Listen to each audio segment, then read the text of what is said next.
সামাজিক মাধ্যমে হঠাৎ করে একটি খবর ব্যাপকভাবে ছড়িয়ে পড়েছে। অনেকেই দাবি করছেন নিলয় আলমগীরের স্ত্রী নাকি জান্নাতুল সুমাইয়া হিমিকে নিয়ে মন্তব্য করেছেন। দাবি করা হচ্ছে তিনি বলেছেন যে হিমি আগে অনেক ভালো ছিল, কিন্তু এখন আগের মতো নেই। এই দাবি সামনে আসার পর থেকেই নেট দুনিয়ায় শুরু হয়েছে ব্যাপক আলোচনা। কেউ এই খবর বিশ্বাস করেছেন, আবার কেউ বলছেন পুরো বিষয়টি গুজব হতে পারে। তবে খোঁজ নিয়ে দেখা গেছে এই বক্তব্যের কোনো নির্ভরযোগ্য সূত্র এখনো পর্যন্ত প্রকাশ্যে পাওয়া যায়নি।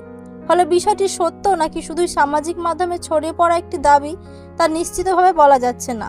এদিকে হিমির ভক্তরা বিষয়টি নিয়ে বিভিন্ন মতামত দিচ্ছেন। অনেকেই বলছেন কোনো ব্যক্তির সম্পর্কের মন্তব্য প্রচার করার আগে তার সত্যতা যাচাই করা উচিত। বর্তমানে বিষয়টি নিয়ে আলোচনা চললেও কোনো পক্ষ থেকে আনুষ্ঠানিকভাবে নিশ্চিত বক্তব্য পাওয়া যায়নি। তাই যে কোনো খবর বিশ্বাস বা শেয়ার করার আগে অবশ্যই তথ্য যাচাই করা জরুরি। এই বিষয়টি নিয়ে আপনার মতামত কি কমেন্ট করে জানাতে ভুলবেন না। যদি আপনি আমাদের চ্যানেলে নতুন হয়ে থাকেন তাহলে দয়া করে সাবস্ক্রাইব করুন।